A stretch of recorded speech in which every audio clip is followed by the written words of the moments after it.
आपको बराह रास्त लिए चलेंगे। वज़ीर इत्तलात सिंध शर्जील इनाम मेमन कराची में प्रेस कॉन्फ्रेंस कर रहे हैं। जो लोग भी इन वाक़यात में, एक तो वाक़यात हो गए और पुलिस गिरफ्तारियाँ की, लेकिन जो लोग इसको हवा देना चाह रहे हैं, कुछ पॉलिटिकल पार्टीज इसको चाहती हैं कि जी इससे अमन ख़राब हो, तो मैं उन तमाम लोगों से गुजारिश करता हूँ जिनसे हमारी बातचीत हुई है कि आप अपनी सफ़ों में देखेंगे कोई और तो ऐसा शख्स नहीं है जो आपकी सफ़ों में एंटर होकर और वो फिर इन मौक़ों का फ़ायदा लेना चाह रहा है। एक चीज़ वाज़ेह है कि जी सिंध जो है वो पुरअमन धरती है, सूफ़ियों की धरती है। सिंध ने हमेशा पुरअमन रहने की रिवायत कायम की है। सिंध इन सारी चीज़ों से, सिंध सूबा जो है वो कभी भी लिसानियत पर यकीन नहीं रखता। अगर कोई वाक़या हुआ तो गवर्नमेंट ऑफ सिंध ने फौरी तौर पर गिरफ्तारियाँ की, लोग अरेस्ट हुए। उसके बाद फिर जिन लोगों ने रिएक्शन किया वो भी गलत किया और उनको भी गवर्नमेंट ने गिरफ़्तार किया। फिर जो कल वाक़या हुआ रिएक्शन का, वो भी गवर्नमेंट ने उसको भी, उन लोगों को भी गिरफ़्तार किया और सबको हमने इंगेज भी किया हुआ है। कल भी कोई हैदराबाद में एक है मीटिंग, उस मीटिंग के बाद भी एक और जॉइंट प्रेस कॉन्फ्रेंस होगी जिसमें मुख्तलिफ़ जमातों के लोग होंगे। मकसद कहने का ये है कि ये पूरे पाकिस्तान जो एक गुलदस्ता है, इसमें रहने वाले तमाम लोग, चाहे वो कोई भी ज़बान बोलते हों, सब आपस में भाई हैं। चंद मुफाद परस्त लोग अगर मुझे या आपको इस्तेमाल करते हैं तो वो उनका मकसद होता है कि या तो उनको अपनी सियासत चमकानी है या उनका मकसद होता है कि मुल्क में इंतशार फैलाना और ऐसी माहौल पैदा करना जिसमें मुल्क खुदा न खास्ता डिस्टेबलाइज हो।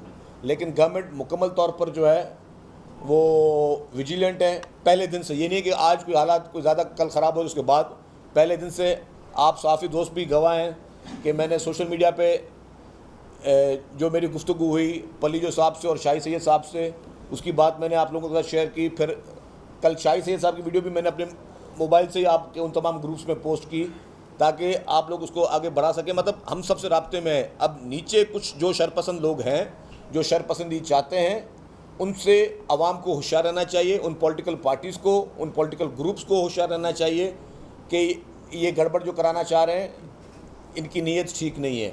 और जो गड़बड़ कराना चाहेगा, जो गड़बड़ में मुलव्वस होगा, हुकूमत उसको नहीं छोड़ेगी। ये बिल्कुल क्लियर पैगाम है सबके लिए, and it's a loud and clear.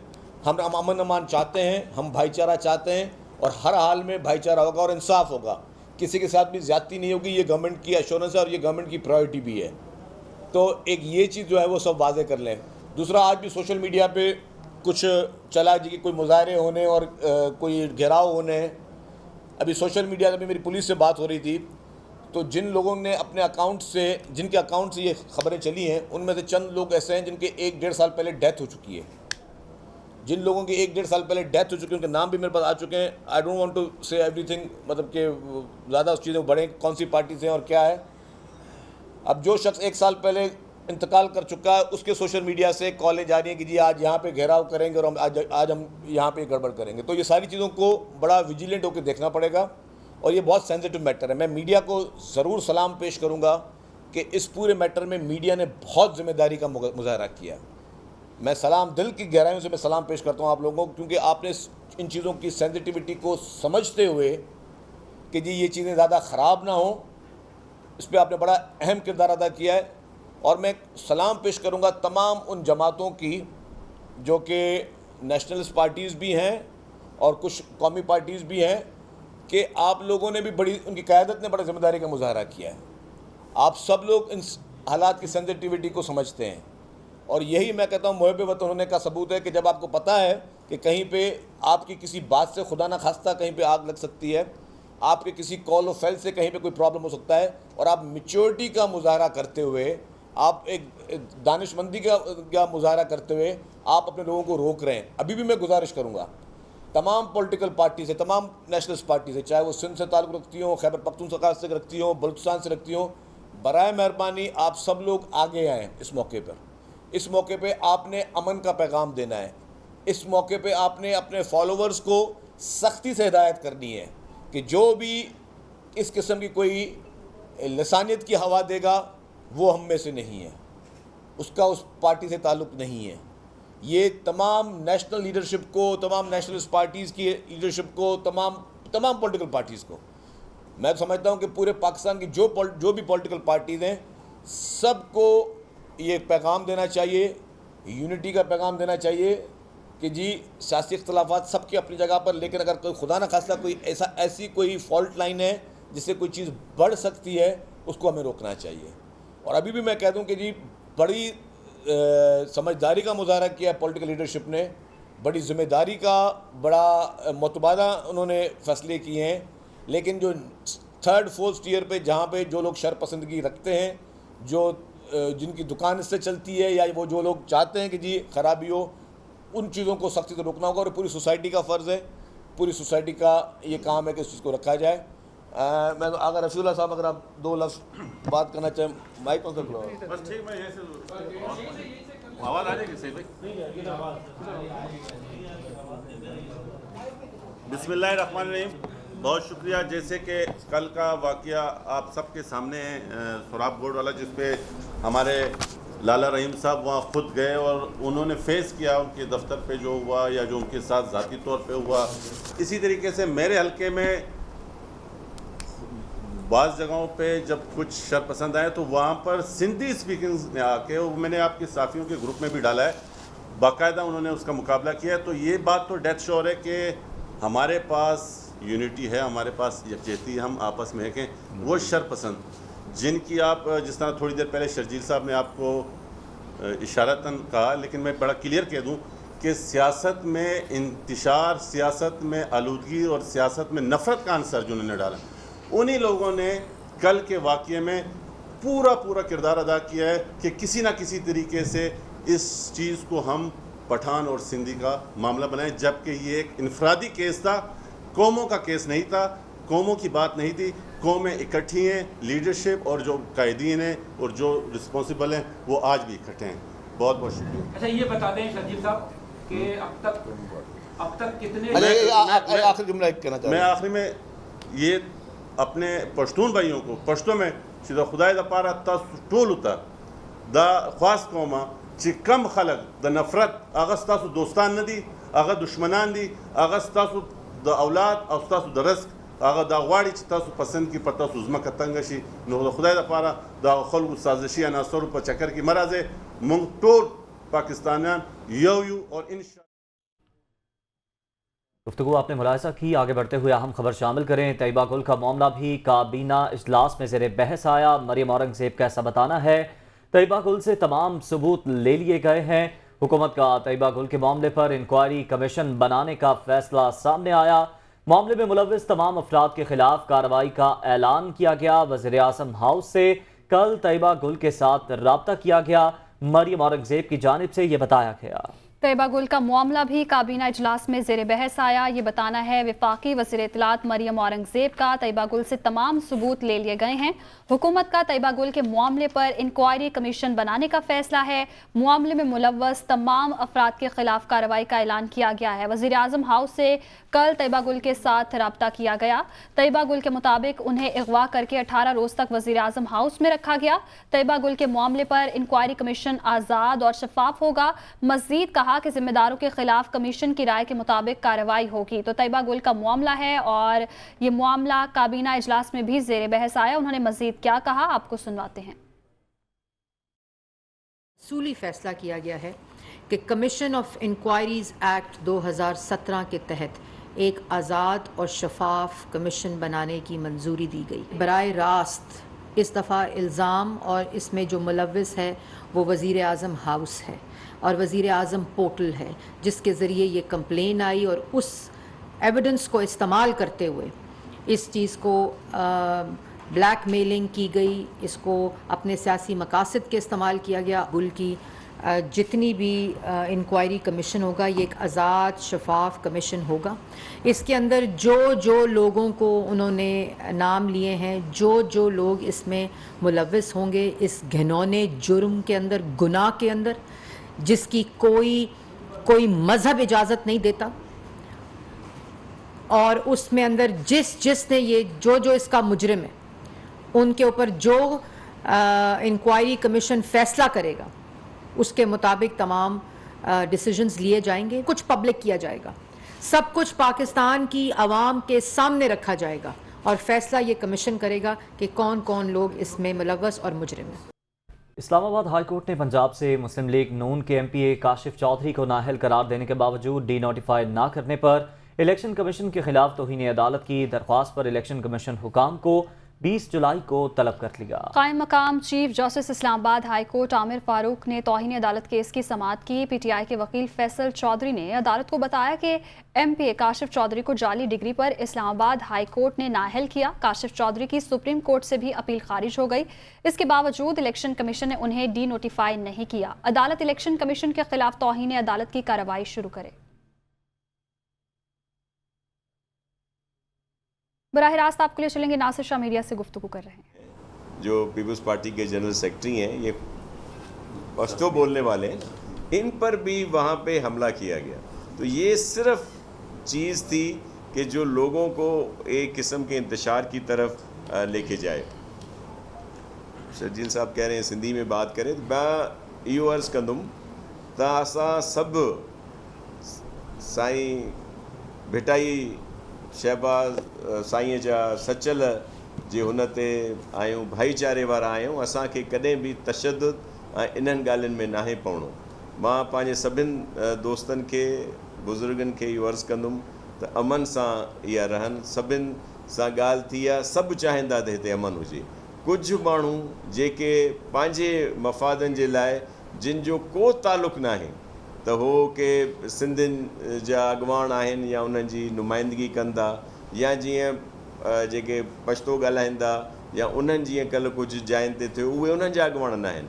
असांजी सभिनि सां ॻाल्हि थी आहे, उन्हनि इन ॻाल्हि खे निंदियो आहे, उन्हनि इन जी मज़म्मत कई आहे त ईअं न थियणु खपे। असां सभिनि खे हिते गॾिजी हलणो आहे ऐं पंहिंजे मुल्क जे लाइ, पंहिंजे सूबे जे लाइ, पंहिंजे शहरनि जे लाइ, पंहिंजे ॻोठनि जे लाइ हिते असांखे अमन रखिणो आहे। मां सभिनि खे अर्ज़ु आहे त महिरबानी करे अमन जी ॻाल्हि कयो ऐं सब दोस्त जो हैं इस बात को यकीनी बनाएं कि हम सब आपस में बेहतर तरीके से रहें और जो शरपसंद अनासर हैं उनको कोई भी ऑनरशिप न करे।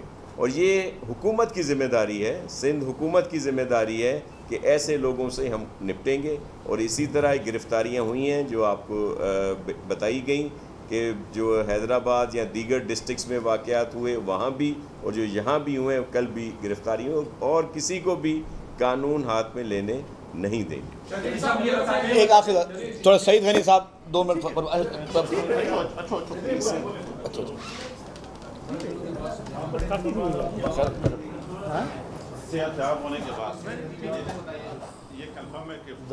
मैं इसमें समझता हूँ कि जो बात कर चुके हैं शर्जील भाई या नासिर शाह साहब, उसको तो इतना आगे बढ़ाऊँगा कि सिंध सूफियों की सरजमीन है, अमन की सरजमीन है, और कुछ लोगों ने, कुछ ताकतों ने इस एक झगड़े को, जिसमें एक किसी की जान गई और एक जुर्म था, एक क्राइम था, एक मर्डर था, उस पर पुलिस ने FIR की, गिरफ्तारी भी कर ली, उसको लिसानी फसाद की सूरत देकर जिस किस्म की सूरत पैदा करने की कोशिश की है, उसकी कीमत सूबा सिंध के लोग पहले बहुत भारी अदा कर चुके हैं। मैं ये समझता हूँ कि पाकिस्तान और ख़ास तौर पर सूबा सिंध इस बात के बिल्कुल मुतमल नहीं हो सकते कि एक मरतबा फिर हमारे सूबे में ये लिसानी फसादात की जो साजिश है उसको आगे बढ़ाया जाए। ये सबकी ज़िम्मेदारी बनती है, सियासी जमातों की ज़िम्मेदारी बनती है, सोशल एक्टिविस्ट की ज़िम्मेदारी बनती है, मीडिया की ज़िम्मेदारी बनती है कि हम इन साजिशों को नाकाम बनाएं और इन साजिशों के पीछे जो किरदार हैं उनको पहचानें। वो मुल्क दुश्मन ताकतें हैं, वो मुल्क दुश्मन क़ुव्वतें हैं, वो मुल्क दुश्मन लोग हैं जो चाहते हैं कि सूबा सिंध के अंदर इस किस्म की जो है वो फसादात पैदा हों, और हमें इसको रोकने की बहुत ज़रूरत है। जिन लोगों ने अपना इसमें मुस्बत किरदार अदा किया है, मैं उनको खराज तहसीन पेश करता हूँ। शर्जील साहब ने उनका नाम लिया, नासिर शाह साहब ने नाम लिया।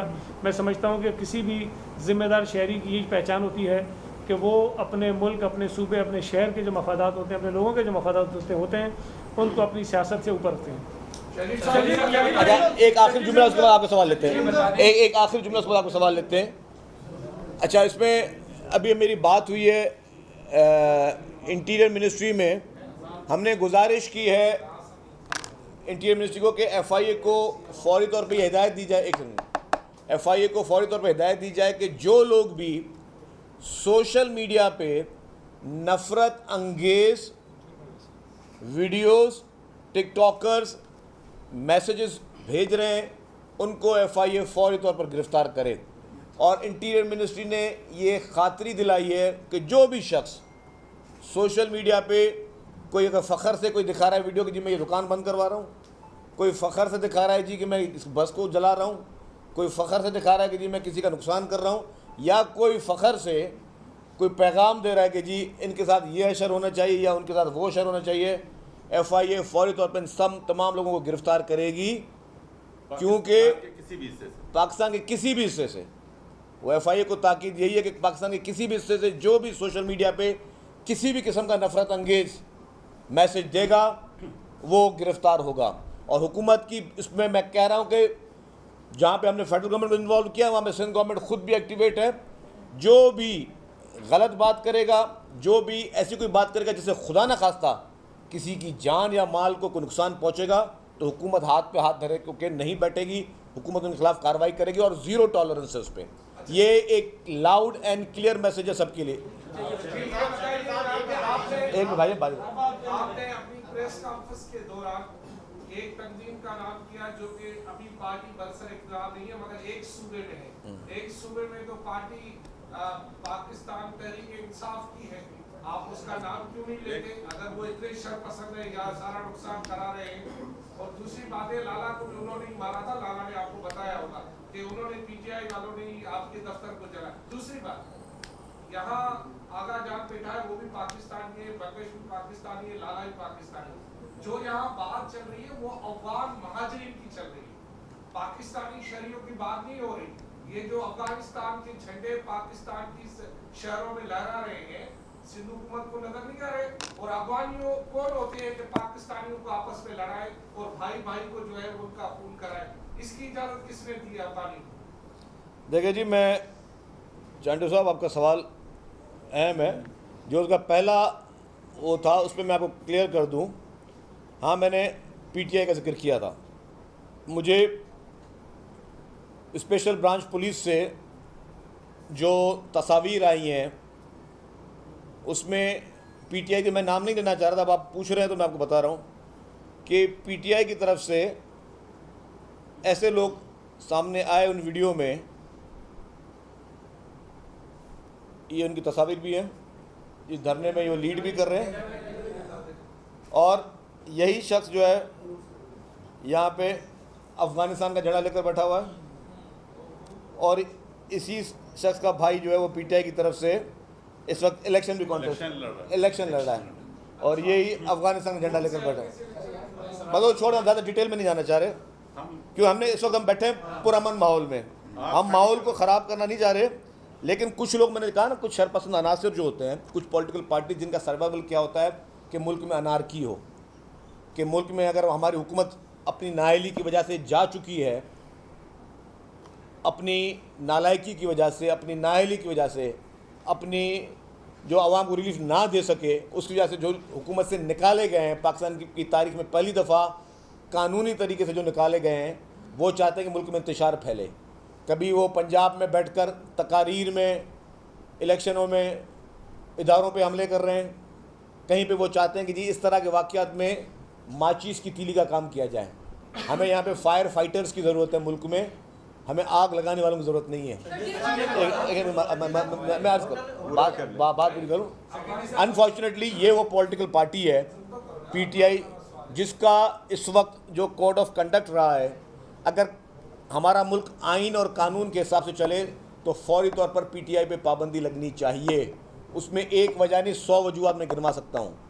फॉरेन फंडिंग केस में इसी PTI ने इसराइल से और इंडिया से फंडिंग ली है।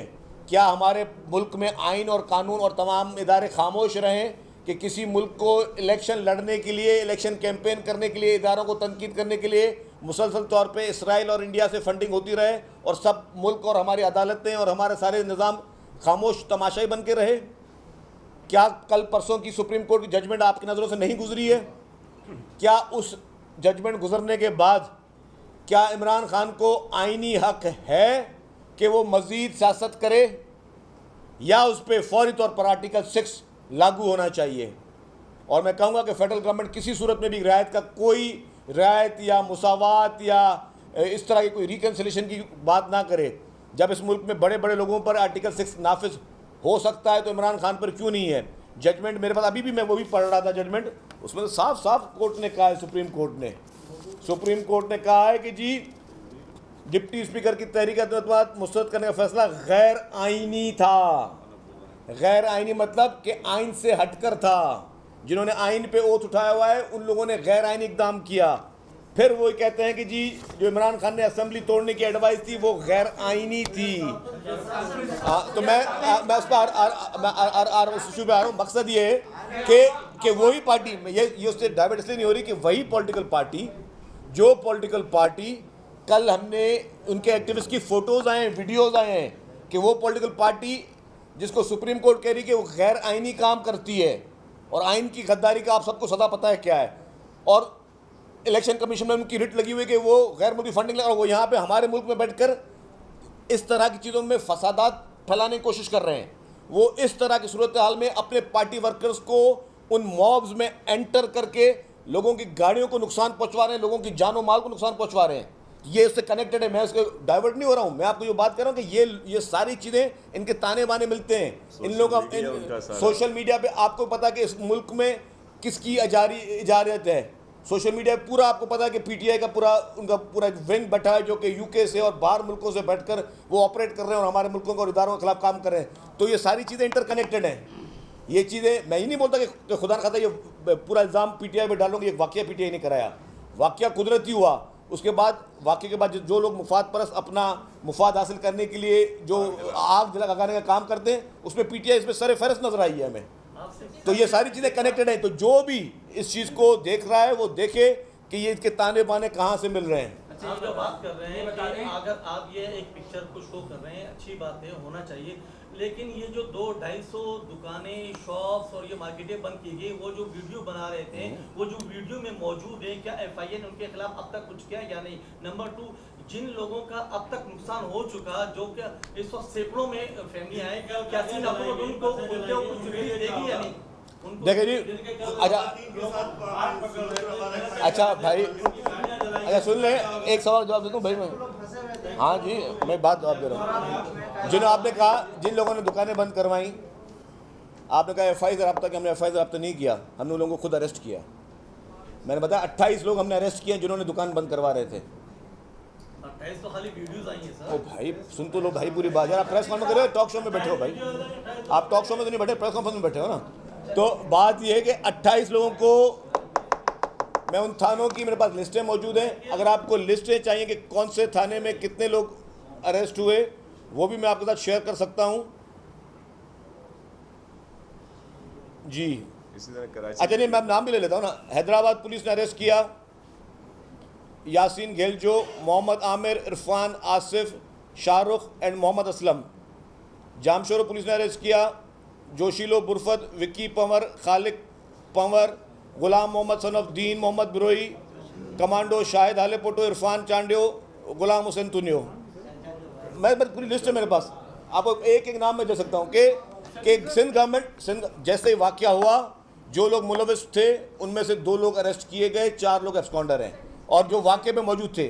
और इसी तरीके से जो अगर किसी और पार्टी ने जिसने काम किया तो उसको भी अरेस्ट किया। तो हुकूमत की तरफ से पॉलिसी बिल्कुल, जो भी गलत काम करेगा उसको खिलाफ हुकूमत ने एक भाई एक मिनट, कल जो 48 लोग अरेस्ट हुए जो सोराब कोट में जिन्होंने हंगामा किया उनकी भी लिस्ट में मौजूद है। मैं अगर नाम लेना होगा तो आपको ये पूरे 3 घंटे लग जाएंगे कितने लोग अरेस्ट हुए हैं। तो ये बराए मेहरबानी हुकूमत अपना काम बिल्कुल जानतदारी के साथ कर रही है और 100% मेरिट पे कर रही है और हमें हर चीज़ में इस सूबे का अमन अमान बहाल करना हमारी जिम्मेदारी है और हम चाहते हैं उसमें अफ़ाम व तफ़हीम के साथ, मोहब्बत के साथ और प्यार मोहब्बत के साथ हम सारे मसले को हल करें। मैं बारी बता रहा हूँ।